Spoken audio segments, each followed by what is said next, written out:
Good morning everyone. रसायन के कालांश रसायन विज्ञान की पाठशाला में हमारे चैनल के माध्यम से पठन पाठन करने वाले सभी व्यूअर्स एवं सभी सब्सक्राइबर्स छात्र छात्राओं का मैं पुनः स्वागत करता हूं। बच्चों, जैसा कि मुझे लगातार कमेंट्स आ रहे थे, बीएससी के बच्चे ज़्यादा कमेंट्स कर रहे थे कि सर आप डबल टाइट्रेशन का कोई टॉपिक बताइए। हमारी बीएससी की कक्षाओं में डबल टाइट्रेशन ज़्यादा आता है। तो बच्चों, आज के समक्ष हम एक अनुमापन का नया वीडियो प्रेषित कर रहे हैं जिसमें हम डबल टाइट्रेशन को समझेंगे। इस टाइट्रेशन का उद्देश्य बच्चों यह है कि हमें एक फेरस अमोनियम सल्फेट का ज्ञात सांद्रता का, जिसकी सांद्रता बच्चों m/25 है, m/25 सांद्रता का फेरस अमोनियम सल्फेट विलयन दिया हुआ है। इस ज्ञात सांद्रता के विलयन की सहायता से हमें इस अज्ञात सांद्रता वाले फेरस अमोनियम सल्फेट विलयन की ग्राम प्रति लीटर में सांद्रता ज्ञात करनी है। और बच्चों, माध्यमिक विलयन के रूप में इसमें हमने पोटेशियम परमैंगनेट लिया है, पोटेशियम परमैंगनेट लिया है जो कि माध्यमिक विलयन है। यह वीडियो बच्चों दो भागों में रहेगा। पहला भाग आपका प्रायोगिक भाग रहेगा, दूसरे भाग में हम इसकी गणना बताएंगे। चलिए हम करते हैं। सबसे पहले हम क्या करेंगे, ये जो हमारा ज्ञात विलयन है, ज्ञात सांद्रता का विलयन है, इस विलयन को पिपेट की सहायता से 25 ml लेंगे। 25 ml विलयन लेंगे। ब्यूरेट को बच्चों हमने शून्य तक भर रखा है, ब्यूरेट को कीप की सहायता से शून्य तक भर रखा है। पिपेट की सहायता से इस ज्ञात सांद्रता वाले विलयन का 25 ml, पहले हम 25 ml, ये जो ज्ञात सांद्रता जिसकी सांद्रता m/25 है,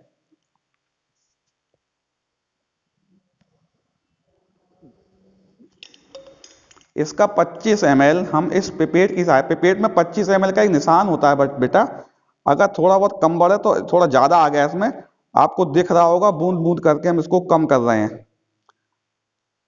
अब ये 25 ml के निशान तक आ गया है। एक कॉनिकल फ्लास्क में हम 25 ml इस ज्ञात सांद्रता वाले फेरस अमोनियम सल्फेट विलयन को ले लेंगे। अब इस फेरस अमोनियम सल्फेट विलयन को बेटा, ये जो हमारा माध्यमिक विलयन है, इस माध्यमिक विलयन से ऑक्सीकृत करेंगे और यह हम नोट करने का प्रयास करेंगे कि इस 25 ml फेरस अमोनियम सल्फेट को ऑक्सीकृत करने में KMnO4 कितना लगा है। बच्चों, जब इसकी ऑक्सीकरण अभिक्रिया पूर्ण होगी, अंतिम बिंदु आएगा, तो इस विलयन का कलर हल्का और स्थायी हो जाएगा। चलिए हम बूंद बूंद करके इसमें KMnO4 विलयन डालते हैं। तब तक डालेंगे जब तक विलयन का कलर हल्का और स्थायी गुलाबी ना आ जाए।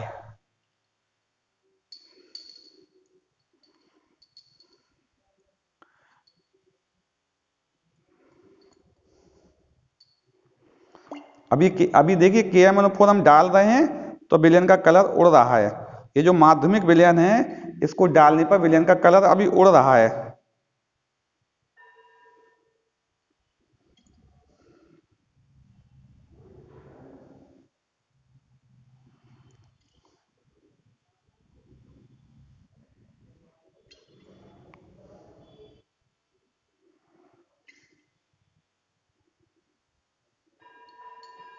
आपको दिख रहा होगा अभी इसका कलर अभी उड़ रहा है बेटा, है ना।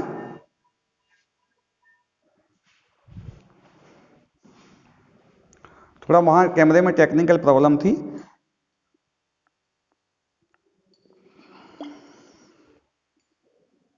बूंद बूंद करके तब तक डालना है बच्चों जब तक विलयन का कलर हल्का और स्थायी गुलाबी ना आ जाए।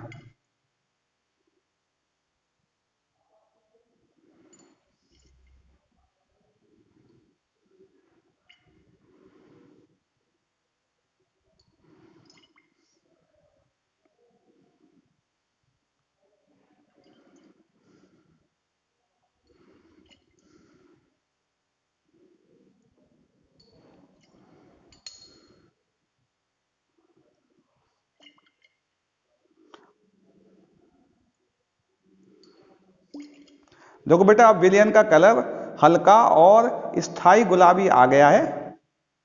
इस रीडिंग को हम बच्चों नोट कर लेंगे, इस रीडिंग को हम नोट कर लेंगे। अर्थात हमारा जो FAS था, वह 25 ml लगा और इस FAS को उदासीन कर ऑक्सीकृत करने के लिए KMNO4 था, उसको हमने बच्चों नोट कर लिया। वह रीडिंग आई है 10 ml। इसके 25 ml को ऑक्सीकृत करने के लिए 10 ml KMNO4 की आवश्यकता हुई।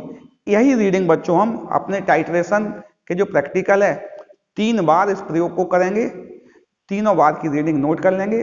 गणना में वो बात बताई जाएगी आपको, ये अभी मैं एक बार करके बता रहा हूँ आपको। इस प्रैक्टिकल को 3 बार करना है, 3 बार नोट कर लेना। अब बच्चों हम इसको क्या करेंगे, इस विलयन को फेंक देंगे, इस कॉनिकल फ्लास्क को साफ कर लेंगे।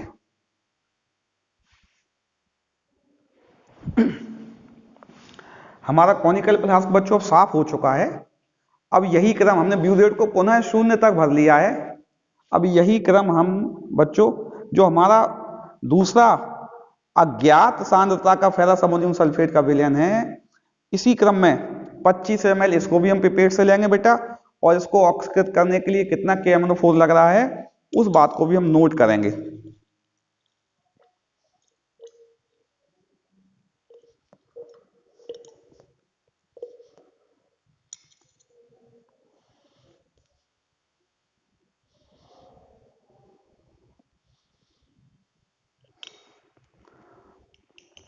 ये 25 ml के निशान तक हमने इसको भर लिया है बेटा, और धीरे बूंद बूंद करके इसको खाली कर, थोड़ा ज्यादा भर गया है।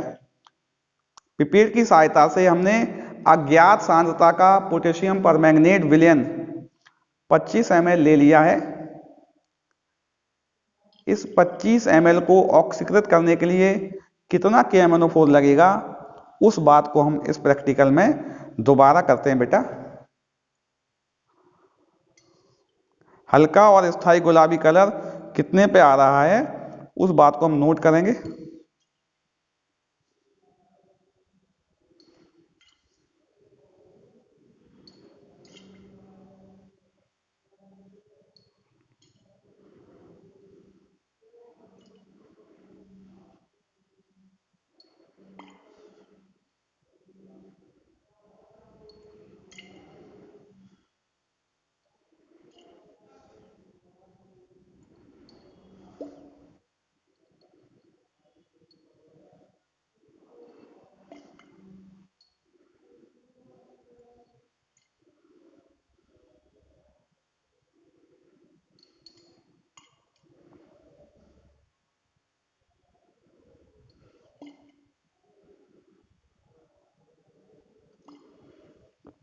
देखिए बेटा, ये अब हमारा विलयन का कलर हल्का और स्थायी गुलाबी आ चुका है।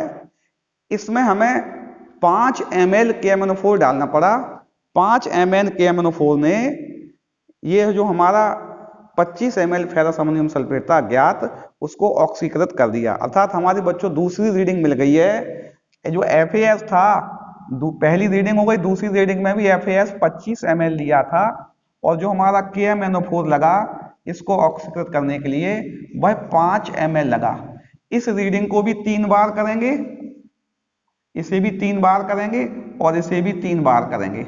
दोनों 3-3 बार रीडिंग नोट कर लेंगे बेटा। मैं पुनः बताना चाहता हूं, द्वि अनुमापन में पहले हमें ज्ञात सांद्रता वाले विलयन से इस माध्यमिक विलयन की ग्राम प्रति लीटर में सांद्रता निकालनी है।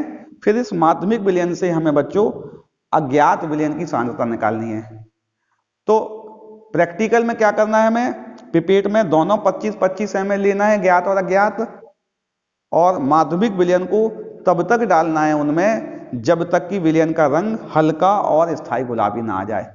जिस रीडिंग पर हल्का स्थायी गुलाबी कलर आता है उस रीडिंग को बच्चों हम नोट कर लेंगे और इसी रीडिंग के हिसाब से हम गणना करेंगे। अगले कालांश में बच्चों हम इसका गणना का पक्ष लाएंगे। आप लगातार बने रहिए, आपको इस चैनल के माध्यम से रोज नई नई सूचनाएं प्राप्त होंगी। हमारे साथ बने रहने के लिए सभी का बहुत बहुत आभार।